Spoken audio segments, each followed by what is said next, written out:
एक दफा का जिक्र है, किसी जंगल में एक चिड़िया रहा करती थी। एक दिन वो एक दरख्त की शाख पर बैठी मौसम को एंजॉय कर रही थी। साथ वाले दरख्त पर एक तितली रहा करती थी, जिसे अपनी खूबसूरती पर बहुत घमंड था।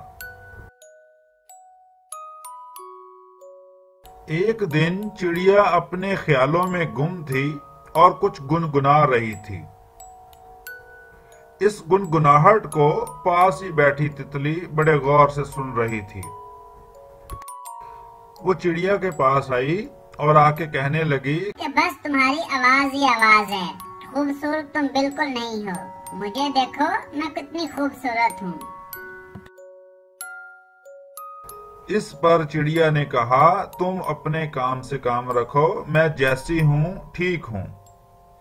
इन दोनों की ये बातें दरख्त के नीचे बैठी बिल्ली बड़े गौर से सुन रही थी।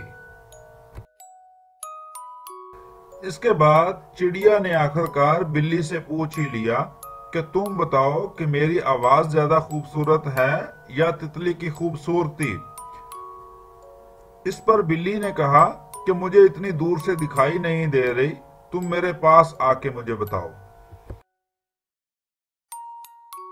पास के दरख्त पर बैठा तोता ये सब कुछ देख और सुन रहा था।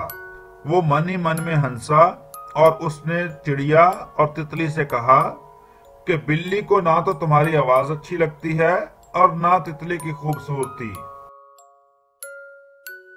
इतने में वहां उड़ते हुए एक कौवा भी आ गया, जिसने भी ये सारी बातें सुन ली थी। फिर तोते और कौवे ने मिलकर चिड़िया और तितली को बताया कि बिल्ली तुम दोनों को खाने के लिए अपने पास बुला रही है। कौवा और तोता इस पर अभी बातों में मशगूल ही थे कि बिल्ली ने मौका जानते हुए तितली के ऊपर हमला कर दिया, जिस पर पास ही बैठी हुई चिड़िया ने खबरदार किया तितली को कि जल्दी से उड़ जाओ। जिस पर तितली वहां से उड़ गई और बिल्ली का वार खाली चला गया। बाद में तितली चिड़िया के पास आई और अपनी बात पर शर्मिंदा भी थी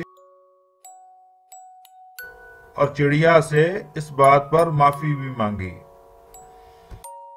तो बच्चों, इस स्टोरी से हमें क्या सबक मिला कि बिला वजह किसी पर भी तनकीद नहीं करनी चाहिए।